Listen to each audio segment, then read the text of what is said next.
Hey there, I'm Bruce Wayne. This is Gaming for Mental Health, and my superpowers showed up again. I froze the last episode, my bad. This is Gaming for Mental Health, by the way. We're back with American Arcadia. Alright, I don't know what happened, but we did part of the checkpoint.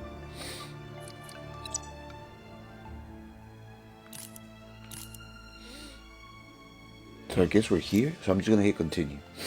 See where we're at. Because it froze during a movie scene. Oh, this was your work, right? The other Do question. not break the fourth wall.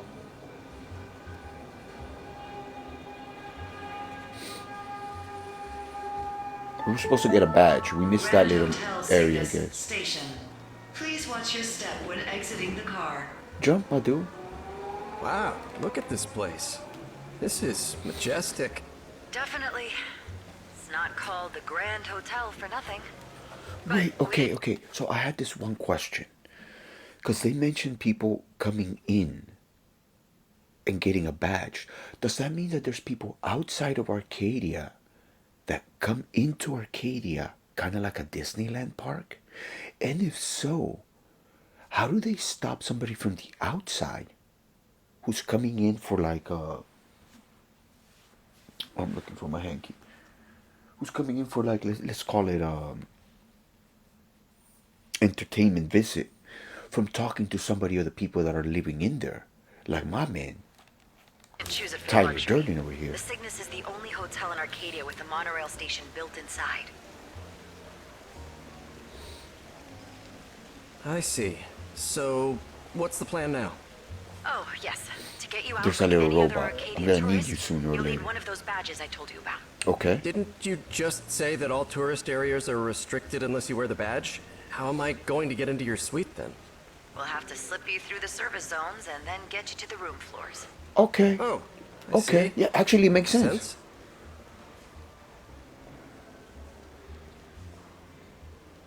Swanky as fuck. I like that. So before I continue, I want to say this because, like, it's actually my own opinion. This is not political joke, but this is my own personal opinion. All right, the whole thing with Elon Musk and everything.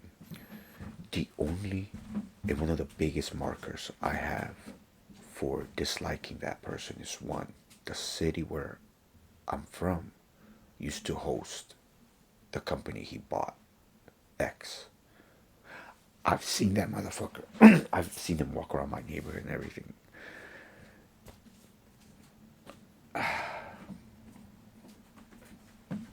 It has nothing to do with politics or anything. It has to do with me like this. Even the most cynical motherfuckers who get to that level of wealth, they'll make something, they'll make a charity or anything. Even making the attempt to look like we are helping the community. It shows even some awareness of the community. Till this day, I've never heard of the Elon Musk Hospital for the Deaf, the Elon Musk Hospital, the Elon Musk Foundation for the Arts, nothing. That is a person who amassed wealth, in my opinion, for themselves. That is an addiction. An addiction to either power or validation. It's a behavioral addiction. And I've met a lot of people because of who I am and my career path in helping others who would be considered massively wealthy. And the ones I've seen it do the most, or the people that are the most, I don't want to use the word normal, but the most self-aware, the people you would like to be around as a human being, are the ones who use that wealth for aid. Yes, they recognize that due to global interwebs, they did not make their money clean. Because nobody makes $1,000,000 clean. That's the honest truth, in my opinion. Whether you did the dirt or the company you invested in did the dirt, there's still somebody in a third world country that's getting fucked over for your wealth. You just didn't do it directly. You know, like every time you buy oil, in a weird way, you're also funding all the stuff that's happening in Dubai, where they're importing workers, taking away their visas, and enslaving them in order to grow. You're part of that. You bought oil. You bought a plastic Tupperware that comes from petroleum. You bought oil. So, in a bigger level, let's say you're an investment or like a hedge fund manager. Even if you invest in the mom and pops, if they buy, it's all interweaved. Nobody makes $1 million clean. So I've seen that aspect of people that have wealth, and I mean like absurd amounts of wealth. And they are trying to find ways to both enjoy their life at the level that it's affordable to them, but at the same time give back. And I mean really give back.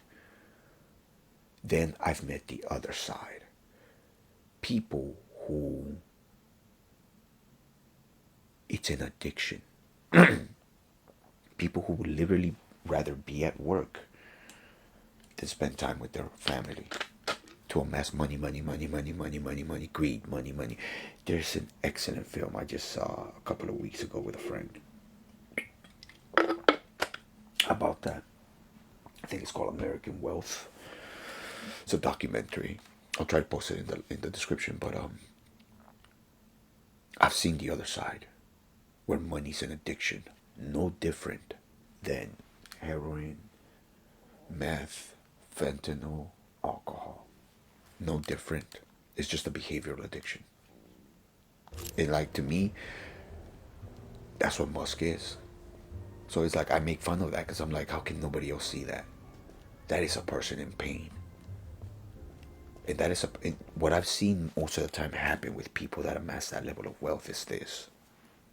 And this is really what I've seen take out a lot of people. It's the parasites around them. It's the same thing I personally believe we're seeing with some politicians. When you have wealth and power, yes men come around. And keeping you happy is far more important than keeping you grounded and realistic. One great example of this that we've all seen in the media, and I speculate that's what happened, and it's not political or anything, is that lady, Britney Spears. So for a long time, she amassed all this wealth, and it got to a point where her wealth also meant the livelihood of other people. So it's in their best interest to keep that person happy. And in the pursuit of that, if that means putting them in a conservatory and then feeding them pills, lithium, hey. So I think that's what happens with a lot of people that get really wealthy, and I've seen it. The yes men come around. And then in a weird way, they are living in their own echo chamber. Because everywhere they turn to, they've either hired or surrounded themselves with people that just make them feel good. Because you can't do that with money. And that's another aspect of it too. I've also seen when that turns into like substance abuse. Because there's people out there who have the wealth to continue their addiction to the end of their life. There is, and I've talked about it before, so I'm getting a little ranty, but again, get me from it. There is a hidden junkie class that nobody ever sees. They're addicted to pharmaceuticals, they're addicted to traditional drugs, but their wealth is big enough that you'll never see them on the street. You'll never see them in an AA or in an NA group. Because there are private AA and NA groups. I've seen them, I've led them, I was part of them. There are people who you can hire, for-profit AA sponsors, which I don't consider ethical, but it keeps privacy. So there is, and I think when people start opening up the discussion about that, the hidden addicts in our society, because there's a lot of politicians that I'm like, pharmaceutical addiction is a lot easier to pass off as being healthy than it is to pull out, like a baggie and be like, hey, time for my medicine. But if you're like, oh, time to take my pills. And Yeah. Like financial wealth without discipline and knowledge, it's a death sentence. That's why I'm like, nah. And I've said it multiple times in this channel. I never want to be king. I've seen the weight of the crown. I would rather be a kingmaker and help somebody and advise the king. Hey, there's a fuck giant the crown. storage cabinet blocking my way. I'll take care of it. Fuck the crown. Did that do it? I guess that didn't.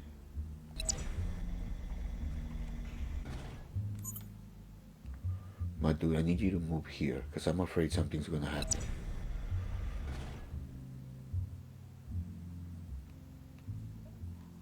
No. Move up. Okay.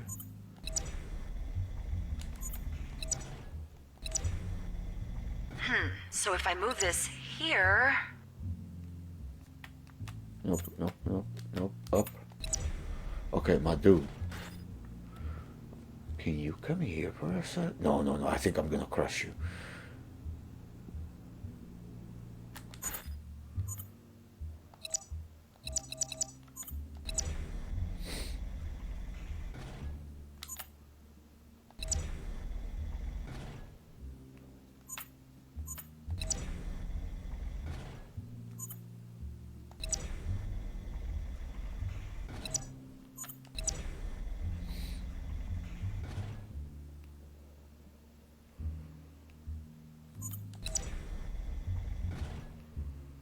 Can he get in there?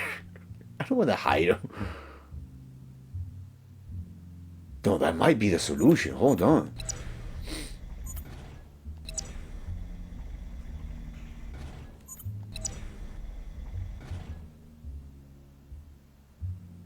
I think that is the solution. That might be the solution, right? Okay, okay, okay, okay. My dude. You have to go in here. No, no, no, don't worry about it. You're making noises. So that means we're close. Yeah, look at that. Oh, Kovacs, I was wondering. sometimes letting go of the subconscious thoughts helps your Wouldn't it mind have been clear. easier if you just entered Arcadia like a regular tourist and simply handed me the badge? Exactly. No can do. I have to be here to operate the devices to help you. Oh, You couldn't get somebody else? A valid point. You couldn't get somebody else. You couldn't get somebody else.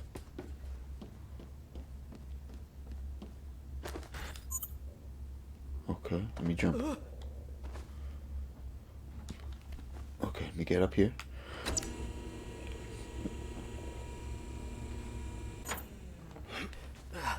My dude, really? I gotta do everything for you? Okay, okay, okay, okay, let's go. Yay! Okay.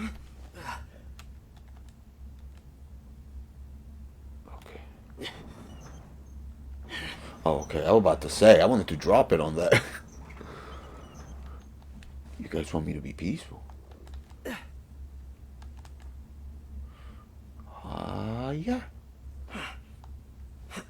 Get that, get that. Get it, get it, get it. Agarramos aquí. I think I can let go of the camera now, right?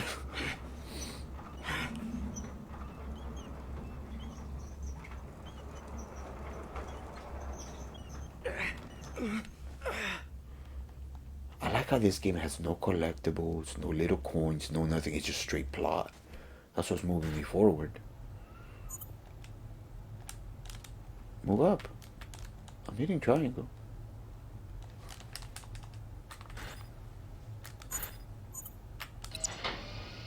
What was that about? I did the exact same thing.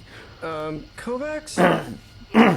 You're always saying, we are doing this, we are planning that. I'm gonna assume you're working with someone That's else, exactly right? what I was saying. So why did you send that person to give me the badge? I'm a member of an activist group. So, to so what's your team? It's called Breakout. What's your Its team? founders- What's your handler? Let's just say you're not the first person who tried to escape from Arcadia. The incident was known as the Arcadia 6 Breakout.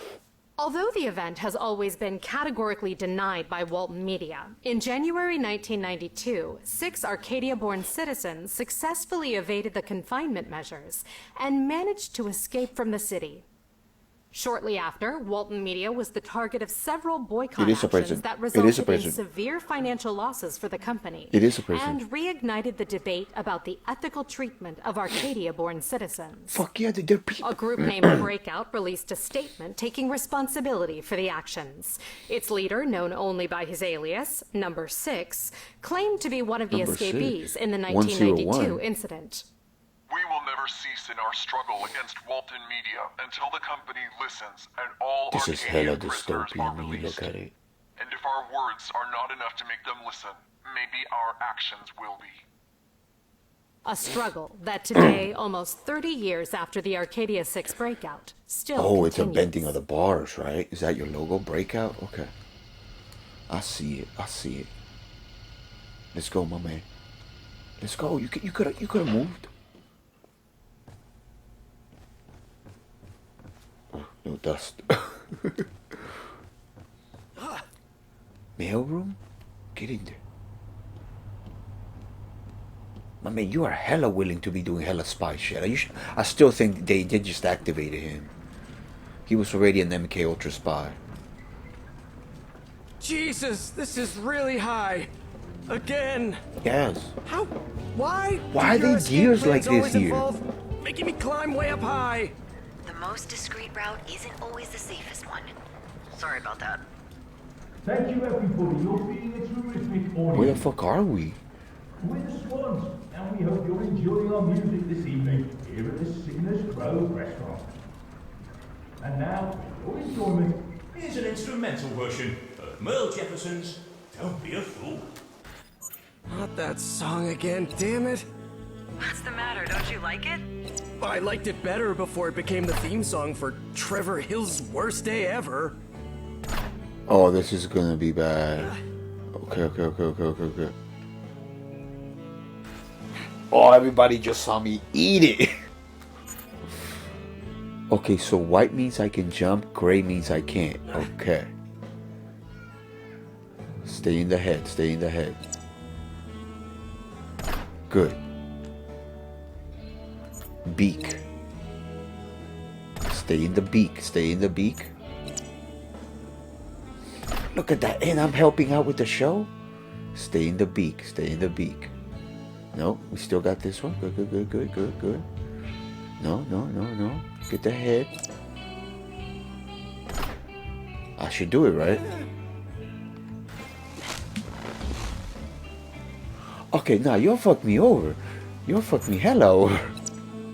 Oh, no. Okay. Stay in the beak. Hit that swan head. Okay. Hit that. Right there. Alright, let me get that beak.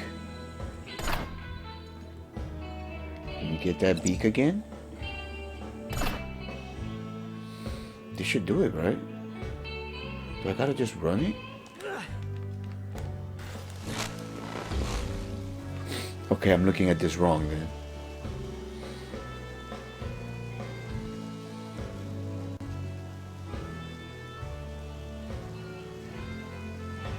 I'm supposed to land on that bottom one, aren't I?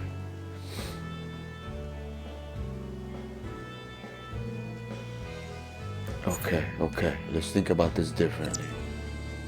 Beak. No. Wings. Beak down. Wings.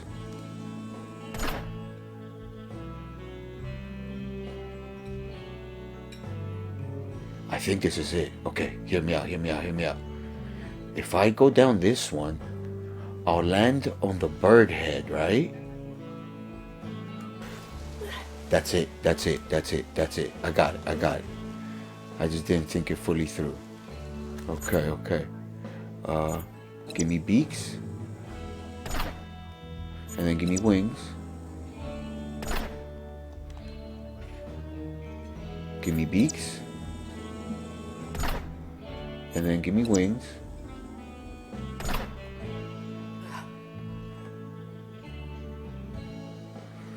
Now, while I am here, give me beaks.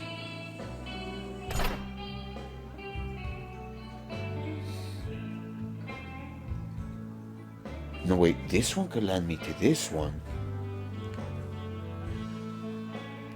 Hold on, right here? Perfect, okay. Give me wings. Give me beaks. Alright, my dude. Sorry. Give me this one. And then give me this one, right? Whoa, my bad, dude. You took a spill more than I wanted. Just thinking of this day when I was in See, this 5th game's grade. about reminiscing. He's Right also before the bell reminiscing. rang, Scott Horvitz, the official class bully, picked on me. Why? I didn't even fight back. But the teacher sent both of us to detention on Saturday. And because of that, I missed the trip to Comet Land that I'd been waiting for all year. Yeah, but you've been born Well, inside Arcadia, that right? miserable day is now a touching memory to cherish compared with today. I'm sorry, Trevor, honestly, but it's the only way. My man. Holy fuck, is this the laundry rooms? Man, this is some There's a Breaking laundry Bad cart. shit right here. Get inside and make sure you can't be seen. An auto droid will bring it to the room floor shortly. Piece of cake. Piece of cake. Hey, at least this is clean laundry. I mean, that's something. That's something. My man, your PMA skills are How amazing. long am I supposed to wait in here, Kovacs? I don't know. My suite is in the 9th floor, so... The 9th floor? Shh, pipe down. The auto droid's coming. Listen, when you get into my room, you'll find a suitcase that, well, you don't need any further description. Let's just say that my suitcase really stands out. Well, okay. It's bedazzled. It's gonna be bedazzled. Either that or it's arms. Hermes. Arms. It's Hermes. Hermes. Fucking all these brands with all their fucking... Next, please. What the fuck? Hello, welcome to your holidays in Arcadia. Please leave your luggage on the conveyor belt. May I scan your Arcadia e-ticket, please? Sure, here you go. Just I'm give back me a to second being while I find your booking. Angela. Okay. No phones. Oh, here it is. 4 nights in a deluxe piercings. suite at the Grand Hotel Signis for No Sylvia modern. Lauren. Is that correct? No hair. Yes, Oh, that is that's right. correct. They're simulating the Your 70s. deluxe suite includes the Insta delivery service for your vacation at no additional... Wait, okay, hold on. Hear me out. Depending on how old Arcadia is and when they built the city and they started this quote-unquote show, right, with Walton Media, how do they keep the 70s running unless they kill people, right? Or this is like season 4 or 5 and they started with the 50s, especially because American culture glorifies the late 1940s to the end of the 1950s as this golden era of Americana. That's what it is, but it's Americana for a very small slice of white Caucasian American people. When you start looking at the whole pie, everything, a lot was fucked up. But that is glorified. So what if season 1 started with the 1950s and they just allowed these people to grow families and everything? So now we're at the 1970s. cost. So your bags will be in your room in just a few seconds.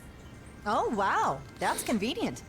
Remember that you give your permission to open, search, check, and scan your luggage in case you've forgotten any modern technological devices inside it. Whoa. Of course. But don't worry, there's nothing inside. I've been really careful. Great! Just a few more things. Before your entry day, you must take the Elijah Walton's Must? Dream of Tomorrow That's ride propaganda. down this hallway to the left. You don't have to wait in line. Speedway access is included with your deluxe booking. And finally, remember, on your entry day, don't wear any modern clothing, piercings, dyed hair, or any other fashionable items that might be considered anachronistic for the people of Arcadia. Anachronistic? We love your look, but we can't let you break I haven't the heard fourth like wall. words like that in a minute. I Will like do. that. Thank you so much. Thank you, and enjoy your holidays in Arcadia.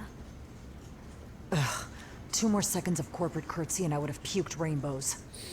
Next part of the plan. Gotta get this stupid thing inside my suitcase so Trevor can wear it. Okay. Crap. R2 to sprint. Okay. I gotta take a ride, right? What's happening here? Nah. There's too much to check out here. Lady, can you give me a... Let me see what you were looking at. What's up with the fit? Okay.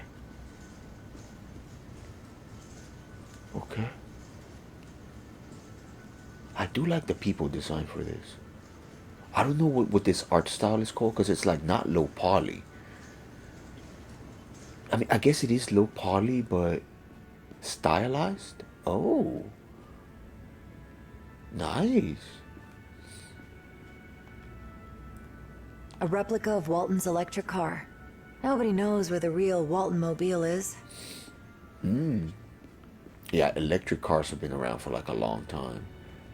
Since they started making cars. I've never ridden this thing, but according to my research, the access to the luggage scanning area is inside there. Fuck. Okay. No, let's go check out this whole, like... So this is your whole propaganda room. Okay.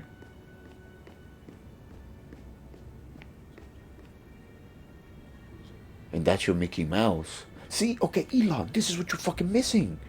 Where's your fucking Mickey Mouse? Where's your hospitals? Never mind. I get heated about that. That's why I like...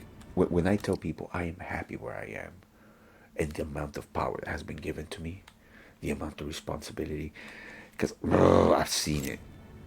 And not to say, because I think I focused on, you know, people that have wealth and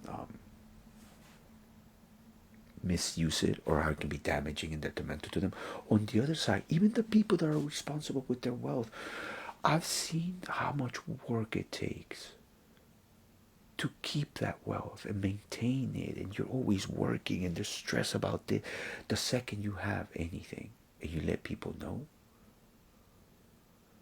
somebody's gonna try to take it away from you. There's this beautiful quote. It's like, when you're broke, nobody, and I mean nobody, bothers you.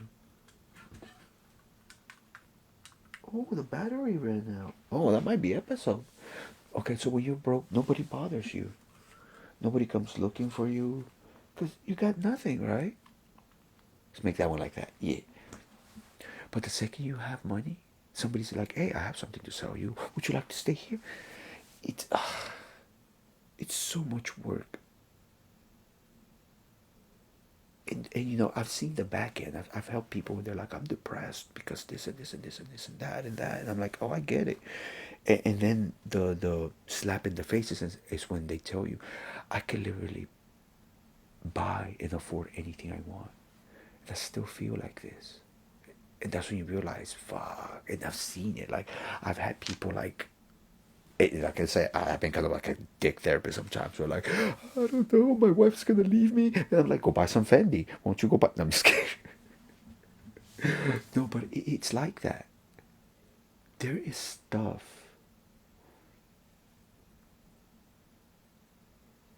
There's perspectives you can only have unless people let you in or you've been there. And I've never been there, and I hope to never be. I think I would go insane. I think it would be very detrimental to me to have like access to more power and wealth. Because like I said, and I've said it on that other game, The Precinct, which we are playing, that's why I would not like to be a cop. Because I know, especially when I was unhealed, had I become a cop when I was unhealed, I would have been corrupt. It's the same thing. I think having enough wealth will corrupt me. Because like, I don't know how I would deal with a true depressive bout knowing I could just be like, oh, I'm gonna go to France and be depressed. Like, I don't know how I could deal with it. And I've met people who have access to that, and to see them still be like, that didn't help. Told you. Would you like to talk about what's really bothering you now? How about we revisit this areas of your life? Do you want to start journaling? That's the funniest. It's like, okay, I'll do it. It's like, I'll make you a better offer. You can journal while you have tea at Neiman Marcus. All right. How about that? Like, okay. It's like, pick a nice cafe. Eat. Go to. Like, I'll meet you halfway. You can still have your decadence, but let's deal with the issues. But like, yeah, I've seen it, and I'll still stay to that mentality. I would rather be a kingmaker than a king. I would rather like amass knowledge and help people out.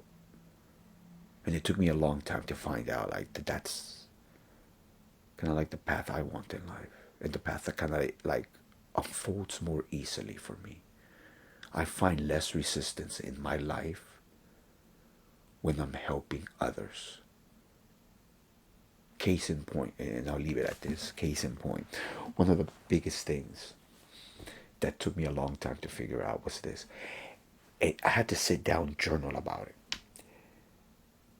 Every time I've chased a girl or a woman, it has turned out to be one of the worst relationships ever. Why? Because I still hadn't dealt with my struggles and my issues. So my radar for comfort was in broken people. And I understand that psychologically, but at a more cosmic, karmic level. Every time stuff has unfolded on its own, or a girl has asked me out, or or just naturally a relationship formed with somebody, best relationship ever. So it took me a long time to understand not to force stuff. So every time I force stuff, it always goes horribly wrong for me. But when I'm in this acceptance that I'm not in control of certain stuff and I allow stuff to happen, and most of the time my life goes well, it's when I'm helping people. So it took me a long time to understand that's my path in life. I'm not supposed to have power. I'm not supposed to be a king. I don't want to be CEO. And part of that, in a weird cosmic way, I think about it this way. Like, the universe showed me people that have had that, so I could learn. I don't want that. Like, a smart person learns from their mistakes. A genius learns from the mistakes of others. So it's like I've seen the downfalls and I'm like, nah, I don't want that. What I really want is the freedom that comes with that. How can I have that freedom? I'm like, that's defining my success. So yeah, I'm gonna leave it at that because I'm getting ranty. I think it's time for my morning routine. And then later on today, we'll come back for some dumbness. Because I still got to prepare. My nephew's coming in like 5 hours. And I know he's going to cheat at Lego battles. Hell no, I'm not losing. Deuces. No, peace and bacon grease. Peace and bacon grease.